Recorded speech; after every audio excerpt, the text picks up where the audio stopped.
Si ahora esas células que presentamos recién, ¿sí? Esas tres tipos de células principales que están en los vegetales, las agrupamos y constituimos tejidos, podríamos a su vez clasificar predominio de ciertos tipos de tejidos según qué porción del vegetal analizamos. Entonces, si tomamos una hoja, ¿sí? Como muestra y pensamos a ver a nivel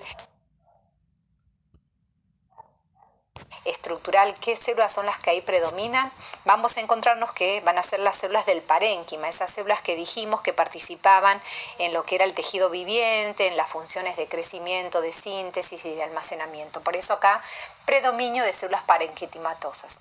Estas células están a su vez cubiertas, ¿sí? Por una cutícula que son ceras que van a proteger a la hoja de la deshidratación, ¿sí? Y de la pérdida de turgencia, ¿sí? Esas ceras forman una cutícula, ¿sí? Que también lo podemos identificar cuando agarramos una hoja de un vegetal y vemos que está brillosa, ese brillo es esta capa lipídica que protege de la deshidratación a estas células. A continuación podríamos pensar el tejido que sería tejido de sostén o tejido de soporte, y acá podemos pensar en los tallos, ¿sí? Que van conectando las partes subterráneas con las partes aéreas, y acá aparecen ya tejidos de mayor resistencia, de mayor soporte, que van a soportar incluso la fuerza del viento, soportar el peso de las hojas, soportar el peso de los frutos, ¿sí? Y vamos a tener entonces que la locación de estas células que se van a llamar células, como decíamos, del colénquima o del esclerénquima, ¿sí? Están principalmente ubicadas en los tallos, ¿sí? Y por último, todo lo que sería la parte de las raíces, ¿sí? O lo que sería la zona vascular o de conducción, son las que van a dedicarse principalmente a lo que sería el transporte, ¿sí? de líquidos vegetales, ¿sí? Estas células son sencillas, son más bien alargadas, terminan tomando disposiciones tubulares y huecos por donde van a poder transportar la salvia vegetal. Y bueno, tenemos que la ubicación va a estar en las raíces, en los tallos y en las nervaduras de las hojas. Son como todo ese sistema vascular que recorre toda la planta. Bueno, en estas porciones es donde vamos a encontrar también algún contenido de lignina, ¿no? Participando en estas estructuras.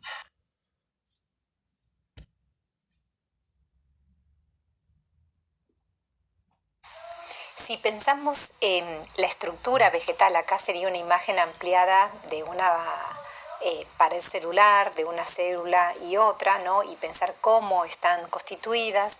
Vamos a ver que hay distintos componentes que van a estar participando, ya sea más relacionado a la unión, a la conducción, al soporte, a la parte defensiva de los vegetales.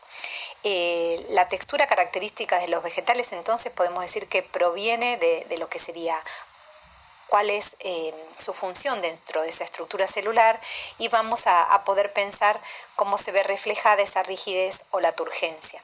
La rigidez, ¿sí? Es decir, lo resistente de estas células vegetales se debe especialmente a lo que serían microfibrillas. Estas microfibrillas que son filamentosas, son disposiciones alargadas, principalmente van a estar constituidas por celulosas, hemicelulosas, porcilanos y ligninas. Nosotros vamos a aplicar ciertos tratamientos tecnológicos que podemos hacer sobre los vegetales para modificar de alguna manera esta textura con dificultad, porque son muy resistentes a la degradación, pero por ahí podemos lograr cierto ablandamiento, ¿sí? Y respecto a la turgencia, lo que es la firmeza y la suculencia de los vegetales depende principalmente de la cantidad de agua que contenga esta célula vegetal, la cual veíamos recién que esa capa lipídica, esa cutícula prevenía de la deshidratación. La cantidad de agua es lo que va a determinar esa turgencia, ¿no?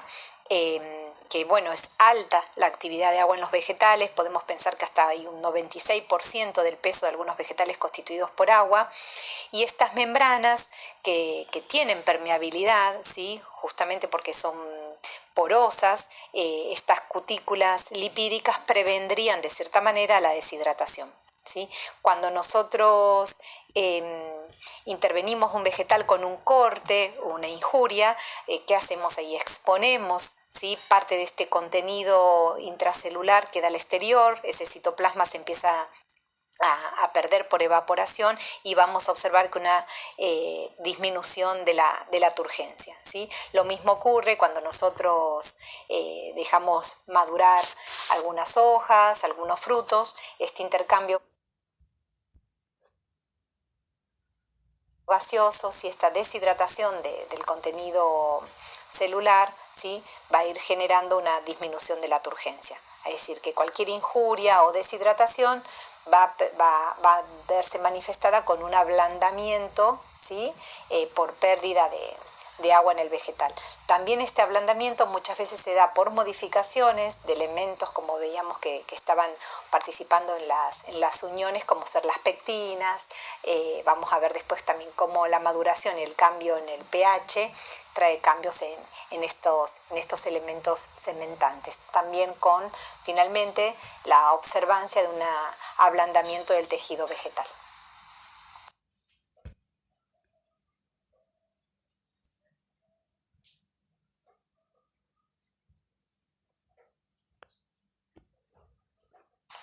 Bueno, acá tenemos una imagen ampliada de lo que es la pared celular con tres componentes principales: las cadenas de celulosas, las semicelulosas y las sustancias pépticas que participan también en esta unión.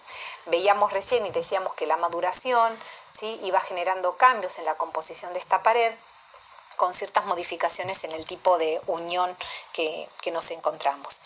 Si queremos caracterizar a la celulosa, podríamos pensar que es el principal polisacárido, es estructural y forma parte de la célula vegetal. Lo encontramos con gran predominio en lo que son los tallos, las hojas y las paredes de todas las células. Está siempre asociada a la hemicelulosa y a las pectinas, y es un polímero lineal, plano, más bien fibrosado, muy fibrosado, ¿sí?, y que estaba unido, constituido por lo que eran estructuras del tipo de glucosa por uniones del tipo beta 1,4. Estas uniones del tipo beta, indigeribles para nosotros, son las que hacen también que este tejido celular, vegetal, pase casi sin modificación por todo el tracto gastrointestinal de los humanos. La celulosa tiene un alto peso molecular y si hacemos hidrólisis, es decir, ruptura con ácidos, se rompen en estas uniones glicosídicas, pero lo vemos que eso ocurre con bastante dificultad. Esta celulosa es la que es en gran medida la responsable de la estructura de los alimentos vegetales, va a dar rigidez, resistencia mecánica, la vuelve insoluble en agua, muy resistente a las reacciones químicas y bueno, es como se podría también llamar el material leñoso dentro de los vegetales. A su vez, dentro de estas otras estructuras nos encontrábamos con las hemicelulosas, que están por ahí, son las cadenas rojas en esta imagen, que también son polímeros, pero de pentosas en este caso, y que tienen cierta cantidad de ácidos galacturónicos, ¿sí?, que es un ácido orgánico constituido de la galactosa. Este ácido también es sensible a lo que sería el álcalis, ¿sí?, y estas hemicelulosas están bastante presentes en todo lo que son las paredes vegetales y con predominio en lo que son las pulpas de los vegetales, de las plantas, de las frutas también.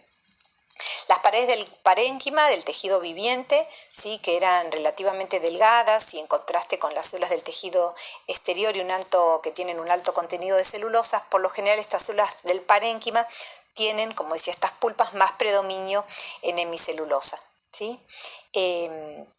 Y por último también teníamos las pectinas, ¿sí?, que son polímeros de cadenas largas, no ramificadas, están constituidas principalmente por ácido del poligalacturónico, ¿sí?, que tiene un enlace 1,4 del tipo glucosídico, y estas pectinas son sustancias también que se encuentran justamente en la pared celular y en los intersticios, ¿sí?, entre la celulosa y la hemicelulosa. Actúan, se suele decir, como cementantes, es decir, en la unión intercelular entre las paredes también de células vecinas, ¿sí?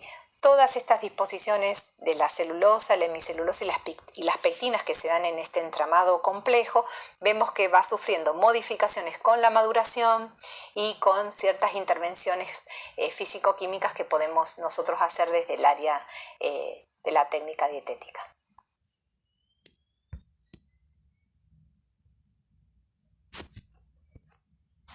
Bueno, acá principalmente tenemos esta celulosa, ¿sí? Que estas D-glucosas unidas por enlace del tipo beta 1,4, indigeribles para nosotros.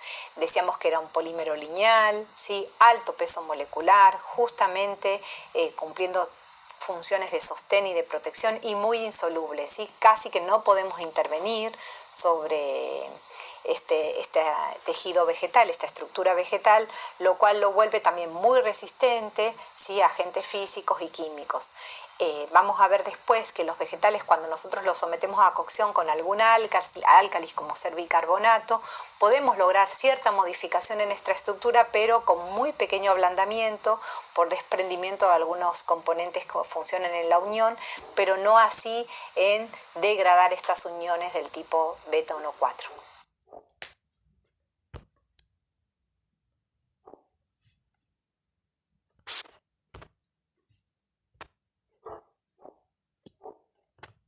Bueno, respecto a la celulosa, que es un heteropolisacárido, ¿sí? También constituido por monosacáridos pentosanos, muchos de ellos unidos por enlaces del tipo beta 1,4, también con mucha resistencia mecánica y también participando en lo que son estas paredes celulares. A su vez podemos pensar e identificar que hay mayor riqueza de estas hemicelulosas en lo que son las pulpas de los vegetales, es decir, los mesocarpos. Estarían más vinculadas a las porciones más tiernas del vegetal y a su vez dentro de la clasificación de fibras, como vienen siendo todo lo que venimos mencionando hasta ahora, las hemicelulosas las vamos a poder reagrupar a su vez en lo que son las fibras del tipo alimentarias, pero del tipo fermentables. Es decir, que pueden ser en cierta medida afectadas o atacadas por bacterias colónicas, a diferencia de lo que mencionábamos con respecto a la celulosa y agrego ahora también a la lignina, ¿no?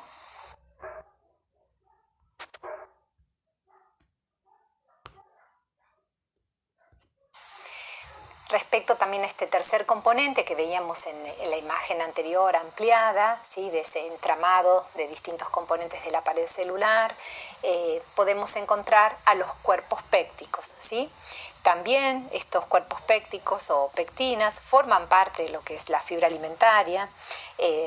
Recordemos que el código alimentario define a la fibra alimentaria o a cualquier material comestible que no sea hidrolizado, ¿sí? Por nuestras enzimas endógenas, por el tracto digestivo. Es decir, que estos cuerpos pépticos pertenecen también a esta fibra alimentaria. La fibra alimentaria, como decía recién, la hemicelulosa pertenece al grupo de la fibra alimentaria en cierta forma fermentable, es decir, que puede ser atacada por bacterias colónicas. Las pectinas también pertenecen a la agrupación de fibras del tipo fermentables. Bueno, los cuerpos pépticos van a estar muy destacados en todo lo que sean sistemas elaborados a partir de frutas, ¿sí? Vamos a ver cómo participan en la formación de jaleas y de mermeladas, ya que tienen la capacidad estos cuerpos pépticos de formar geles, ¿sí? Retener agua. Y bueno, y están principalmente ubicados en la unión extracelulosas y en estas semicelulosas, dándole como cierta continuidad celular, ¿sí? Entre una y otra. Están constituidos principalmente por ácidos del tipo urónicos, ¿sí? Y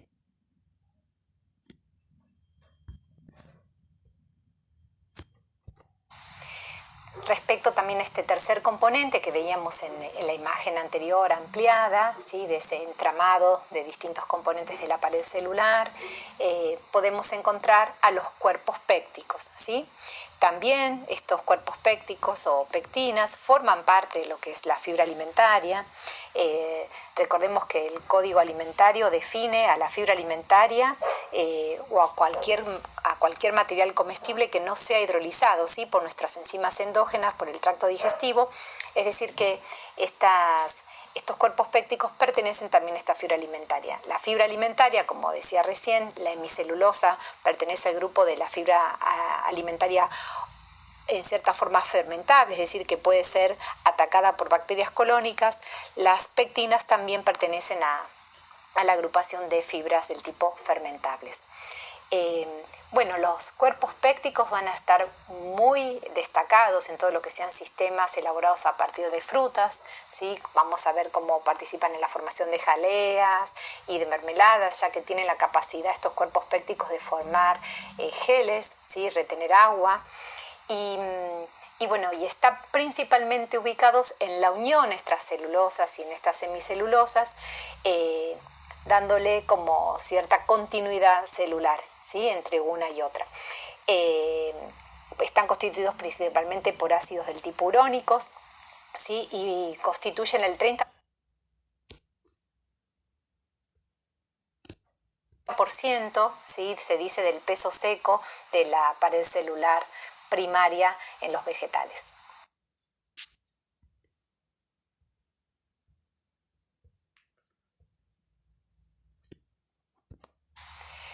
Y por último, la lignina, que la venimos mencionando bastante. La lignina también forma parte de las fibras, se caracteriza por ser fibra alimentaria del tipo no fermentable. Tiene la característica de ser muy pero muy resistente a agentes físicos y químicos, ¿sí? No es casi afectada por nada, ni atacada por la digestión ácida ni enzimática, tampoco a la degradación de bacterias. Es una fibra pero que no pertenece a la naturaleza de polisacáridos.